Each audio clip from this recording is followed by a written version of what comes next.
We appreciate you being on here on this episode today. We're going to bring it all the way back to the beginning. How did you get started in music? Wow, yeah, cool. So that's very way back. There's one of us on the podcast tonight, but Birthday Party is me and my twin brother John, and we have been playing music since third grade. We took guitar lessons because we wanted to be little rock stars, but that turned into like classical guitar to start because there wasn't like a rock or anything type of class at our elementary school. So we did like classical guitar. Fifth grade comes around, I start playing trumpet, and we also both start taking like extra guitar lessons for like rock specific stuff. Middle school, where I'm learning trumpet and all this stuff, music theory, playing in band, marching band in high school, and John's playing all kinds of guitar stuff. He got really good at guitar, and I picked up a bunch of other instruments. And just across the years, like I used to play bass in a cover band before. We played all kinds of stuff like country, pop, rock, stuff I'm embarrassed to even admit that we played. But that was like the whole pre-electronic music thing, was just like instrumental music, rock, metal, punk, pop punk, that type of stuff. And then, we graduate high school, we're getting into electronic music, and then we thinking like, oh, well, we're about to go off to college and I'm gonna lose my bandmates. Let's start making some electronic music, or see, it starts with recording a drum track or sequencing in a drum track, and I want to record some dumb little pop punk cover for YouTube or something like that. And so you have to learn how to program drums, and you get the software, and it kind of all spirals from there as our taste evolved. That's so true. So tell us more about the concept of Birthday Party. Why did you guys choose that name for your duo? And what does Birthday Party mean to you? Yeah, so Birthday Party, it works with the twin thing, and people are always like, oh shit, it all makes sense now. You guys are twins. And we'll have people that have followed us since day one, and they don't necessarily read that section of our bio, or it doesn't like click with them that we're actually twins. But it actually originated from just one of John's friends. I think we were just at some show. John and I were DJing under our solo aliases. We started playing a lot of back-to-backs, started formulating the idea of the project. We were making music together already. But, the guy was just like, if I was ever a DJ, I would call myself Birthday Party, because no one's going to have a bad time at a birthday party. And we were already building this brand of not take yourself so seriously, play like cheeky throwback remixes, and like very not super serious.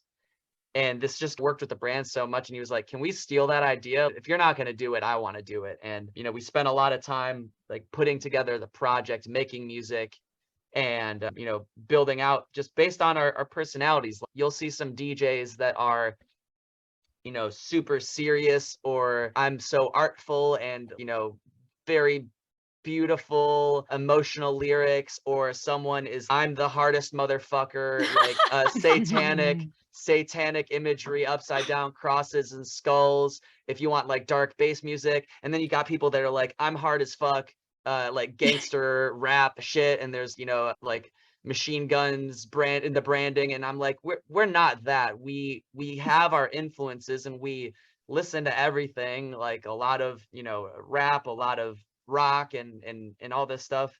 But like, we did the DJ thing in like party settings. We make music that's meant to be for like a party or a club or something. And then we have made songs that have a whole lyric or whole vocal feature on it, and those can get very beautiful and emotional. But that's not necessarily like how we feel about ourselves. It would feel insincere to brand ourselves any other way than just like goofy suburban Chicago dudes that upon this hobby of making music, and it clicked.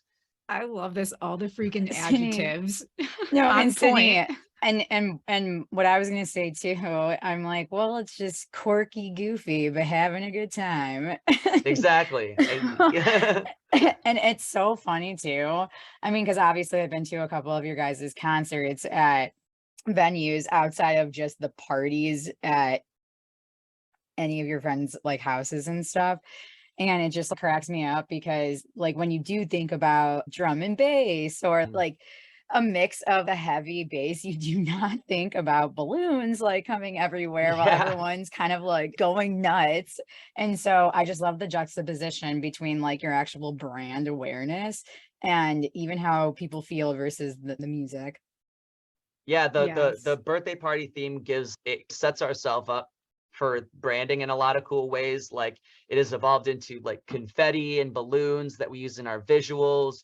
And like even like we've started employing like a VHS overlay static glitching aesthetic onto like our Oh show footage or my stock footage, because God. it's imagine you're at your 6th grade birthday party and you're on some really shitty like V camcorder or like a old digital recorder and it just looks like ass. But that was like the 2000s, and just like this kind of nostalgia is what we like to latch onto, and that's a very powerful part of the branding that just works really well. We were already into nostalgia and like throwbacks and remixes and stuff, but it just happened to like align really nice with the birthday party stuff. But yeah, we can get pretty heavy, and we've seen some like show footage after the fact. We're not always paying attention to what particular visual is playing, but we like to go hard sometimes, and it'll always be funny. We've got visuals of balloon animal dogs in our colors, and they're all like swirling around, but you got crazy drum and bass or dubstep playing. Not that that's like the majority of what we play, but Mhm. it is fun, just juxtaposition. I agree. Yeah. Do you create your own visuals? Yeah, actually we do. So it's a crazy thing being an artist. Like you think that it's just you make good music and you blow up.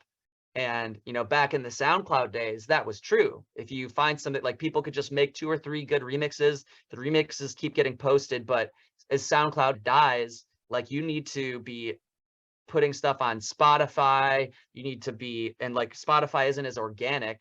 You have to know the algorithms and all this. So you need to make sure that as soon as you're in front of someone, everything looks professional. So you need album art or visuals or whatever on par with like world-class artists.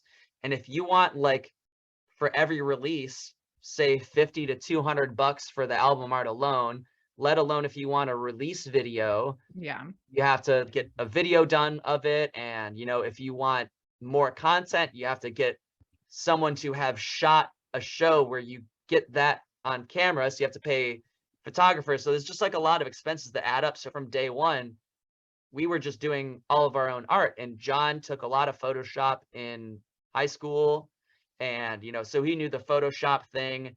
I started learning how to do like After Effects, which from Adobe, because I was making like music visualizers, where you can get like a little Yeah. spectrum or effects that react to the audio for YouTube. And so I learned how to do that. So, we were doing a lot of stuff in house. And even as recently, John started doing like 3D stuff in Blender. So a lot of Oh, all of our release assets we do on our own. A lot of our visuals we do on our own, but we don't make all of our own visuals. That's one thing that it's like a lot. yeah. But for release assets, like release videos, we've done 95% of our own art. And we're now getting to the point where, okay, we can maybe make a little bit more money than we used to. And this might be the time for us to outsource and get some good stuff. But it's just so many expenses. And I was talking to a world-class drum and bass artist named Justin Hawks the other day. He was in Chicago. We're acquainted, and we had like dinner with a couple of drum and bass people in Chicago. And even he is doing his own stuff. He did his own album cover in Photoshop and like with a tripod, or he'd take, for other album art, he'd have his like girlfriend take some shots or whatever, and he's doing stuff in Photoshop. And luckily he's like a very photogenic guy, so like a picture of him, looks really nice with the right, creative effects. But someone on that level, like he's one of the most poppin' upcoming drum and bass artists, especially in America, is still subject to this. And like it's so hard for people to come out in the green doing shows like this. It's And true. yeah, it's just a lot. So that's where it kind of came down to was saving money. And now with the amount of content you have to crank out with TikTok, it's even less feasible to hire out all the content that you need. You have to make Yeah, your own stuff. it's insane the amount of content that you're expected to create. And it's cool that you can get creative, but I'm sure sometimes it gets like a little bit too much. Do you and John split your like all the things down the middle? Kind of, some of it. We try and keep 50-50. It varies a lot from like month to month who's got the writer's block, or maybe there's like a Yeah. job transition, or you're moving, or just something's like little things in life can keep you down. It weirdly, I've noticed I can't be on a roll at the same time as John is on a roll. Right now, John is on a roll. He's writing so many like new ideas, and to the point where we're like able to throw out a bunch because we got so many and we can only finish so many. That's So John's amazing. really on a roll right now, and I haven't been able to write original stuff in like a good couple months. So, writing wise, we try and keep it down the middle, but it just doesn't always work out 50-50. I want him to be as excited as for the project and for a song Yeah. as I am. So we like, even though it's not like that, it's not like we release something as Birthday Party, and for this particular track would happen to be all me, which happens once or twice. There's a couple that were like all John, it's not always exactly 50-50, but we definitely try it. But like outside of that, outside of like the writing, I usually end up doing all of our engineering, like mixing and mastering, just because like I'm the one that's been doing it. I do mixing and mastering for other people, so I have the ear. I've got a couple extra plugins that are like really nice for that. John tends to do all of the album art, like the still art Mhm. and all 3D rendering stuff. So anything that's he's using like Blender for. And then I do all like the video editing. So taking his 3D assets and turning it into a video, or that sort of thing. And John tends to do more like managery type things, sending stuff out for labels. I tend to be better at social media, so I'm doing most of the social media stuff, although that's not necessarily a nice Yeah, you trade-off. are. But I don't wish for it to be that way, but if it was going to be one of the two of us, then I'm just more natural at social media. But yeah, we try and split it even, Steven. It can't always work out that way. Oh my gosh, we could take a few notes from you too. Sydney, I was seriously thinking that, and when you ask this questions, I'm like, you son of a bitch. But I am curious, did you and John always want to do a duo type project? I know that you two were doing things on your own, but Yeah. was it always in the cards to come together? Yeah, so I mean, it wasn't always in the cards for sure. So like when we started doing the electronic thing, I started producing a little bit earlier, like very, very beginning of college. And then at a certain point, he was like, "Oh, that's cool. I want to do that too." And I already knew he was musically inclined, so I started teaching him, trickling it out as we go. So I was just like a little bit ahead of him on the production learning curve at the time.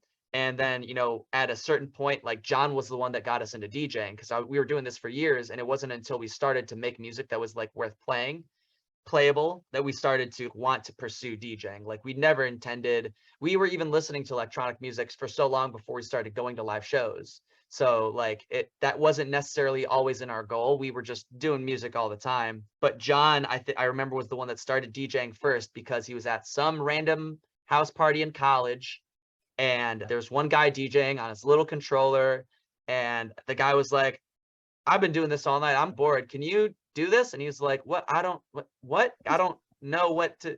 He's, "Oh, it's cool. You just play and you pick a song and just do that." And John just went on a roll for 60, 90 minutes at this house party.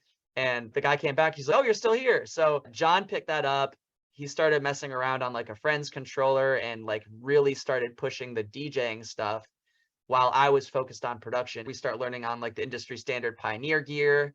We start playing shows separately. We were each getting gigs because we were introduced to a lot of Chicago DJs where we worked as barbacks in college. At a certain point, people started booking us back to back because we could like double our promotional throughput. And if, as a supporting DJ in Chicago, you're basically there for your promotional throughput. Yeah, you need to be able to play a good show, but if you can play a good show, which it's not hard to DJ a good show. Like it's not hard technically to DJ. I'll get that right out of the way. Picking songs, ones and twos, stupid easy for the most part. It's like a really like quick, you get really good and you level off. I went by High Five, that was my DJ name, and John went by Who Cares. So it was just High Five back to back, Who Cares. And that was like, then it started to be, that's all we're getting booked as, because we could promote better. It just looks better to have two people on stage, even though it's a pain. And then, we start doing these. We worked on music together. We did a couple collabs. And then we start thinking about, okay, yeah, maybe it is time to do this thing. And we planned for 9 months before we actually dropped the project and just built up a bunch of music. We had 10 tracks that were done that were ready to go before we even announced the project. So that's how it evolved. It was like over a course of 4 years that this happened. So it definitely was not in the cards from day one. That's Cindy, can you just not that believe like feels- how they no, collab so well? well, no, that feels so organic. And I think it's funny that they started booking you back to back and then eventually just got together. Yeah, and we weren't trying to be super serious about this. Like we never expected that we would maybe go and play EDC one day, but you know, it just kind of like happened that way. And I think you see people that are, if you're like, I'm gonna be fucking the next Zed, no, you're not. And the more you try to aim that far, you're not looking at all the rungs of the ladder that lead up to that. You're not worrying about what's in front of you. You're like, oh, let me go and find some vocalist that can record some shitty cover that I can get cleared to go viral, because that's the way that you blow up these days, is you do a cover of something, do a basic poppy house beat on it, and if it lands on the radio, that's how you go viral. You know what I mean? So we didn't have those kind of like insincere, unrealistic aspirations. I don't even think we do. Like we're not trying to be a Zed or anything. We're just trying to make our next goal is just to be able to support ourselves with music, whatever that looks like. We want to quit the day jobs. Not that we aren't doing well at the day jobs, but that's like kind of our goal. We don't need to be famous, and the only times that we revel in what little fame that we have is when it works out for us on like the business, like for bookings or whatever, or that sort of thing. So it's like you kind of have to focus on what's in front of you, and if you're trying to be Zed from day one, you're not going to get there. No one's going to get there. Yeah. Hey, I hear you on that. But I mean, you mentioned EDC, that you performed there in the past. Can we expect any upcoming shows or any touring on the horizon? Yeah, so I mean, we're constantly playing shows, touring in the aspect of just playing around the country. We've got some other stuff coming up in the future, but we're going to be working on a tour when we get our EP finished, but nothing lined up for EDC. Insomniac is like aware of us and stuff, but it's kind of always a crapshoot. Get on EDC because it is the show. That is the thing, and everyone wants to get on there. But EDC, like the way that we got to play EDC was crazy. So we launched the project in January of 2018.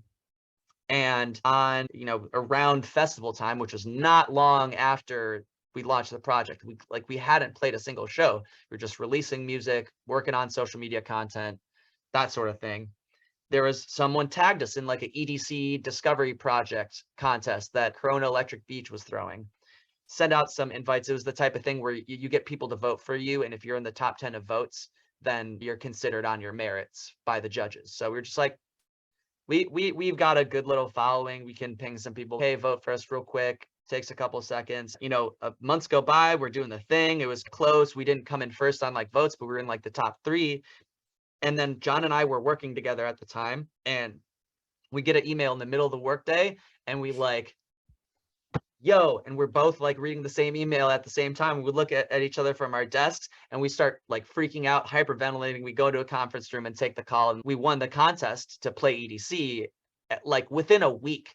It was a week out from EDC. So we're like, had a phone call with the person from Corona Electric Beach. Oh my God. And have to like book last minute flights to Vegas, which last minute flights to Vegas during EDC weekend is like a lot. So, but they're like, did we book flights? Yeah, we did book flights, but they like picked us up in the limo, and they had the hotel taken care of and all this stuff. So it was a really, really cool experience. And that was our first set as Birthday Party, was at EDC, which was crazy. And we came back and played Art Car in 2019 and haven't been back to that EDC since. But yeah, that was a really, really crazy first show to play. Yeah, that's insane. Oh Yeah, my God, Bryan, that's like a bucket list item checked off.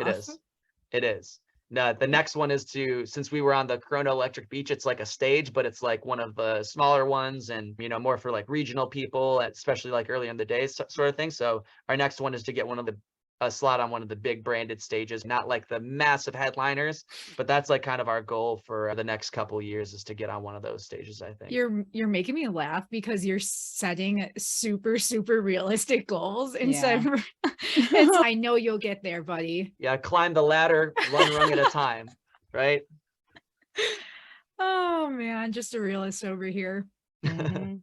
Well, No, hey, I gotta mean, shoot there's for the people that are way moon. more talented than we are, so you know that we'll get that out of the way. There's people that deserve it a lot more, but that doesn't mean we're not going to try. Yeah, for sure. Okay, I actually have a really quick question. What has been your favorite venue to perform at in Chicago thus far?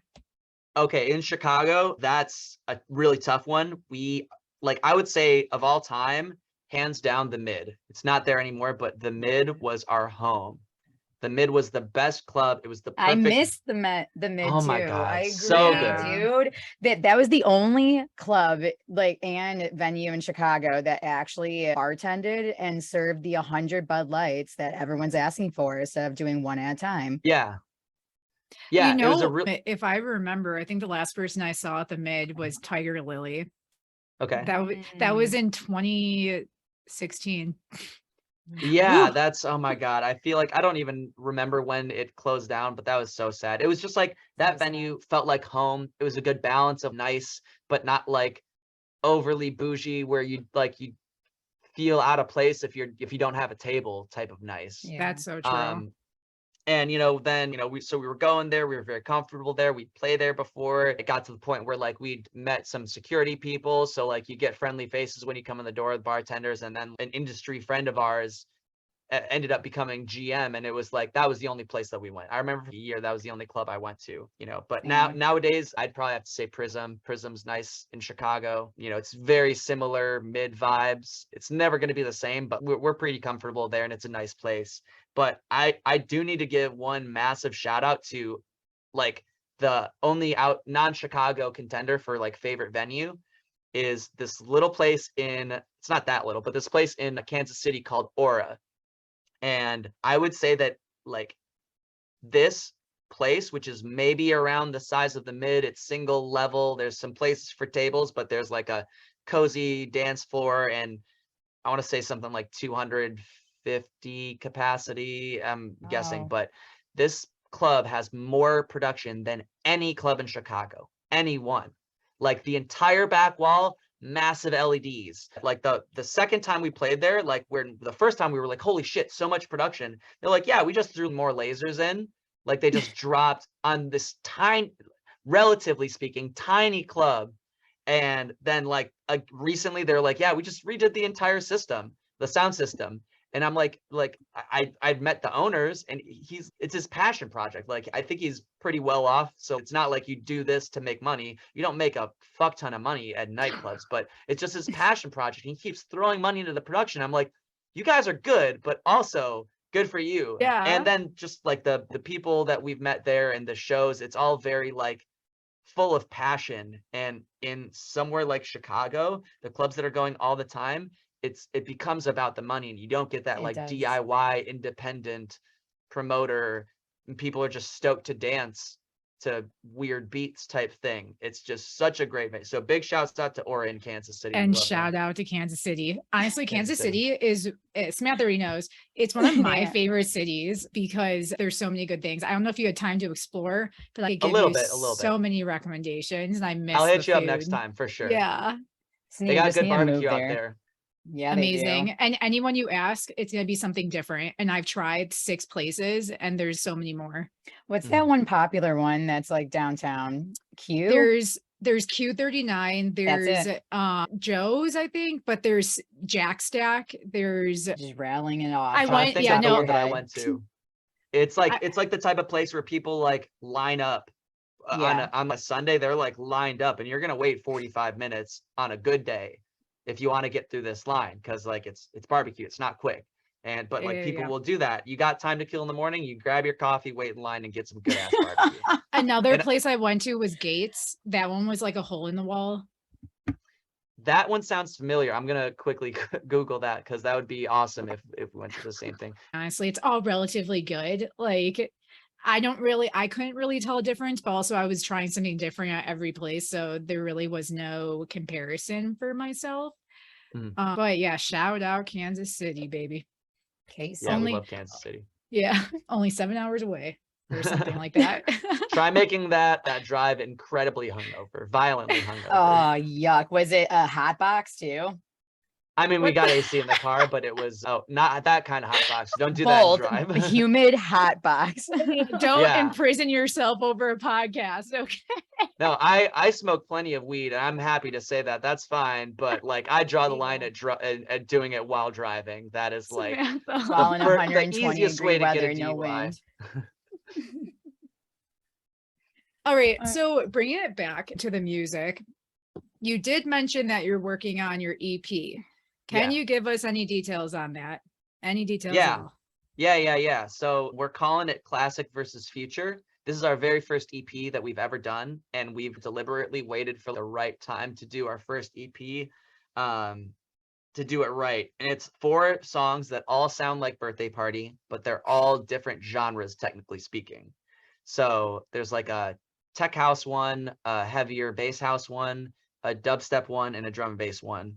But we keep our themes that we like to use that has like nostalgia and classic dance sounds. So a lot of like disco sounds, funk or hip hop stabs that are all from this classic era between, 80s, 90s, and early 2000s. And that like kind of nostalgia is how we bridge genres. And then modern EDM sound design and party music kind of aspect is where we like, do our little producer flexing. But yeah, so the whole idea is like classic dance sounds, modern bass design, writing, and EDM format, and just to be like the kind of best example of what Birthday Party does. We're going to lay it out. We tried to shop it around to labels, but understandably so. Unless you're already big, no label is going to want a 4-track EP that they're all different genres. That's, Yeah. people just specialize like that. Even if they're all objectively good, it's like a risk to do that thing. So, it didn't get picked up like a label, but we're totally fine doing it as a self-release. And then we're going to start like booking like a tour on that, because we have not done a tour, so to speak, yet. But yeah, that's coming up hopefully early in 2023. We're working on Ooh. like art and stuff right now. Ooh, that's exciting. Are you going to bring in any of those high school and childhood instruments that you're talking about? No, our chops have dulled over the years. John's probably got the most chops just doing, playing guitar. He's recorded some bits for some songs. I've done a little bit of guitar on some stuff. I think I've done some bass guitar on a couple things, but it's very rare. I could play piano like a little bit, enough to like record something and then adjust it, right. But just like we do a lot of our production like in the box, so to speak, not so much outboard gear, because we travel a lot for our day jobs and for like when we play shows. So like we can't always be at our perfect ideal studio setup. And so we need to be able to work with what we got a little bit. So that's why we aren't doing so much of that. Your new EP sounds like it would really fit the theme of the party. That just gave me an EP idea name, the Not So Silent Disco. Hey, you're welcome. Thank you. I like that. But yeah, I'm really excited about that. So thinking about your EP that's coming out in early 2023, how are you going to start rolling out like your marketing strategy? Yeah, I mean, marketing music like that is always a crapshoot. That's another thing we were talking about, like all the roles that DJs have to fill, and you need to run ads and stuff now. Like that, just the list just keeps getting bigger and bigger, and it's like the same for small businesses and podcasts and stuff. But Yeah. it's really hard to find the right people and the right ways to get your message out and just get in front of people. It's all about just the number of impressions, and you just want to be on the top of people's brains. Like, oh, I'm in the car, what do I want to listen to? Oh, as I was walking out to the car, I was scrolling Instagram and I saw a reel from Birthday Party. Like, maybe I'll listen to Birthday Party. And you just gotta have to be at the front of people's minds. So it's just a lot to always be putting out content and get in front of people. So we've got a few different fronts that we're going to be looking at. Obviously, Spotify, you need to worry about Spotify. That's a crapshoot, because you're either trying to do like ads that are targeting Spotify, which is always a crapshoot, or like you're doing playlist promotion, which like they may end up being a freaking botted playlist, which hurts your reach overall. Or you can actually run ads through Spotify, but it's like to be on like the banner, but it's like minimum of $500 budget and like 0.5 or no, 5 cents per click or something, which is just not sustainable. And who knows Yeah. how many of those people are like returning fans. So, you know, we've got a few Spotify is hard, but we're finding the right ways to invest our money into Spotify, because there's some services that can like do the playlist thing that it's through a service, and the service is the one that is managing the different playlist curators, and they're responsible for making sure that these are not botted playlists that are being used. And so that's been really, really nice, because I don't have to worry about, is this random dude that's offering me, you know, Spotify promotion gonna do some trade with someone that's not sincere, and you just get fucked that way. Yeah. So we're gonna do that. We're gonna do some like a blog promotion, because you want to get on blogs for like SEO, and it's just a really good look. And obviously you want people to check you out and say their thoughts on you, hopefully nice thoughts. I just Yeah. want to get in here really quickly. I would say that's a fantastic thing to bring up regarding like blog content, even if it's guest contribution, reviews, what have you, especially for a name like yours. I mean, if you Google, that's the one thing I would say about your brand, which I think everything else trumps it, is that if you Google birthday party music, guess what shows up right now? Yeah, you have to show you. That's what we do. We did the 2 Ys for that, Yeah. for that particular reason. But what really sucks is if I'm on Instagram or Facebook and I'm trying to add music to a story and I type birthday party the way that I have it, it doesn't prioritize anything listed in the exact spelling. It Wow. tries to show me anything spelled regular ways. So I have to like write everything out perfectly, the full title. Whereas if you're like, you know, Jaws, like the bass house DJ spelled Jauz, you type Jaws that way and it shows up. It doesn't show you the Jaws theme like Yeah. JWS. So yeah, I mean, we've gotten that feedback before, but it's also like you can only do so good. Some of the most famous like bass DJs in the world go by slander, and Right. that's the not good SEO. So you can make it happen. Oh, It's just like, absolutely. yeah, we had someone that was looking at us for management, and they're like, oh yeah, that's the first thing that I'd say is you should probably rethink the branding. Yeah. And I just think it's so smart, like everything that you do for it. And honestly, just like the name itself too, with No, 2 Ys, because it's close enough to something that's so popular. And then this is like adding to it, like Target. well, I hope you know I'm not telling you to change your name or anything. I'm just saying I'll end this shit right now. no, I was just saying, no, that's a good point, because the more that you can get content on you from other sources, the more that like Google will then eventually recognize that, hey, Yeah. you are a duo, you are producers, you play music, and it's not a 5-year-old's like birthday party or It's whatever, funny you that you know? say Or is that, it? because on TikTok, we just get tagged multiple times a week by people that are just have their birthday posts. And this is usually in like outside of America and Europe, that's not so much of a thing, but like people in Asia and in Africa, they just have, and they tag everything. They tag, you know, at birthday, and we come up, and we're getting tagged and stuff like every single week of just random people that have never heard of us and are never going to listen to us, just tagging us in their birthday little collages and edits that they do. I don't think it's helping us algorithmically, but it's just a However, you thing. know what would be an eventual hilarious thing is collecting all that UGC, user generate content, and incorporating it somehow, because that's actually really funny. Yeah, it is. It is. I did a duet on TikTok, which is where you like record video of yourself and it's right next to the video. Just shared it. I was like, people tagging our page, not knowing that we're DJs, and our fans loved it, because our fans would see our posts and they're like, holy shit, people do that to you. And I was like, I could show you. Like, there's been probably a good 100 times it's happened since we started TikTok. I would love to see just like a duet of someone singing with a birthday cake and then your music just play. But I would like to see like the deepest, most like electronic ever. So we did one that was like a weird poppy remake of like Happy Birthday in the background, just like the cheesiest like vocalist on it, and like it was really cringe, but I don't know if I wanted to put our music on top of it, because that would just be easy. I'll just link literally any song. I can pick any song and put it on, and that would be good just to be able to push something out. But yeah, that would be nice if it actually worked for us. But the people that are like in some, you know, obscure African countries and their friends are not going to be into the same type of music, and they're not going to be snooping on every single that this person is tagged for their birthday post. They're like, oh yeah, happy birthday, and then leave it. So unfortunately, I don't think it's algorithmically working for us.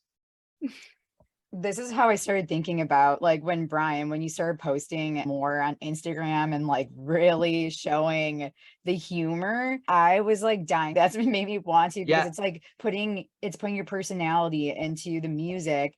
And I mean, I don't know, you tell us, Bryan, but I feel like you gained a pretty decent following, like once you started posting more and showing your personality and using kind of Oh, the it's helping for sure. I mean, Instagram has changed so much. Like, you can't really get good interaction with just still pictures anymore. It's gotta be like, even if you're the most attractive person, a still picture is not going to do it anymore. I've got like DJ peers that are like just unfairly attractive people, and they blew up because, you know, aside from having a good project, they just every city they go to, find one cool spot, snap a picture. They're stylish, they're pretty anyways, and you know, you get a lot of good engagement from that. But then I've seen these people's engagement fall off because they're not getting on the short form video content that is the thing. But you're right, it hasn't like really changed the game for us, but like it's the only way to get organic engagement these days. But you will get a lot of this, most of the stuff that we have on TikTok. We post to Reels too, but TikTok itself is, I think I heard that it's now the #1 site for searches over Google. Like, I heard this from a coworker this week, and it's simply what? numerically more searches than Google. And that was pretty recently, and changing the game, especially for creators, because the whole thing is user generated content, like you said. And, you know, you create a good song, people are going to make like millions and millions of videos using this. And, you know, there's going to be influencers that get thousands and thousands of views. Yeah. But then there's also going to be like, you know, a little Gen Z schoolboy that does like something for his homies and some dumb little dance to Lil Nas song. And then he's, oh shit, what's this song? It's Old Town Road by Lil Nas. Go check it out. And that's like how shit like that blows up. It's And true.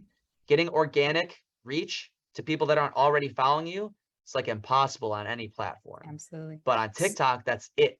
But it's just bad for me just to be able to endlessly scroll like that, to the point where I need to like stop being on Facebook because they just put reels in front of you. And if I see something that is, you know, the term like manufacturing porn, where it's just like something really satisfying and it's like manufacturing, like stamping shit out, or something that's like very satisfying, cutting kinetic sand or something, anything with that kind of like thumbnail, I'm like, oh, this is going to be really cool to see. I'll just like instinctively click it because it's cool, shiny. But that's bad for me because I'm on Facebook to try and post about a show that I'm doing, and then I find myself scrolling and I get a notification from Facebook that I've been logged on for 2 hours today. It's before noon. That happened to me During the workday. Yeah, exactly. That I've had it happen before I go to work. And I'm like, it might have been something like it was counting when I wasn't actually on it or something. Oh, Or I sure, left it open. wink. But like, yeah, it could be. I don't know. But I would not be consuming on TikTok. There's a lot of considerations with the way that the Chinese-based company can like use your data. Like, I'll hear that argument. And at the same time, everyone's data is going everywhere. If you want to use any kind of free service, your data's out of your control. But yeah, it's definitely not good for my brain to be consuming that kind of social media, but that's what it's coming to. And I think For sure. unless some kind of regulation comes up, it's going to be like that. And to the point where Instagram is becoming TikTok, because they need to get on board or they're going to be left behind. And I remember, dude, there was like some time where they were trying to cancel TikTok in the US over like security concerns, Oh yeah. whatever. And they were gonna try and get it removed from like the App Store. And I'm like, that would have been ridiculous. That would have been crazy. I would have loved it, but also we might have, like, American social media business might have gotten screwed in that point because they would have gotten too comfortable, and then internationally they would have gone. Oh, what would have You happened to all the 3 to 10 million TikTok influencers? No. Oh $3 to $10 no. million, people make that much off it. I They believe make it, so but much that's No, it's so true. fucking It's so money. true. Yeah. This was a fantastic conversation. Bryan, so we asked this to all of our guests. What do you want to be known for? And we told you no curveballs, but I lied. I want to be known for having an impact on people positively that makes them have positive impacts on more people. Because, you can try and do good for people, help an old lady across the street, but if you inspire people to be helpful and kind to people, or inspiring, or to create, and then they're inspiring other people, it's like you're exponentially pushing your positive vibe or energy or doing good for the world into the world at a rate where you personally can't do it. And it's like the same thing of, I give lessons and I try and set people up so that they don't need me to give them the lesson, because I can only give so many lessons in a day. And, I'll go out of my way to help people. And the only thing that I tell people is to just pay it forward. Like I had a friend, we got offered some gig in Chicago. It wasn't a good fit and we were out of town. They probably weren't going to pay us enough, but I served her up for this gig because she was artistically in her brand the absolute perfect fit. And, she was like, oh my God, it was so great. I had so much fun. Thank you. I can't thank you enough. That means so much. And I was like, it was such like a small loss on my end, but it helped her and she was so excited about it. And I was like, it's really nothing. I'm glad you had fun. Pay it forward to the next DJ when you have an opportunity that you decline to take or can't take, then you can serve it up to someone else. I think John's answer would be similar. He'd probably have some more like different examples, but just to have an impact on the world that reaches beyond me or even the people that know me personally. It just reminds me of, you can give somebody a fish or you can give them something and that only feeds them for the day. But if you teach them, it's a lifetime. I like that. We use that terminology a lot in our tech support jobs. We're like, oh, I could give you the fish or I could teach you to fish. Yep. I like that. I think about it all the time. You said it best. Well, thank you so much, Bryan, for joining us on pleasure. this episode. Next time, we'll have to have both you and John back on. Thank you guys for having us. It was really cool to meet you, Sydney, and it's really awesome to see. I feel like I'm seeing like the light versus the dark. We've got blonde and then we've got Steve Jobs. And with the turtleneck type thing. And so yeah, it was really great to meet you and hopefully we'll cross paths one day. Yes, let me know whenever you're in Denver, and it was really nice to meet you as well. All right, I'm gonna bounce, ladies. This is a lot of fun, so thank you. Talk soon. Have a good night. Bye.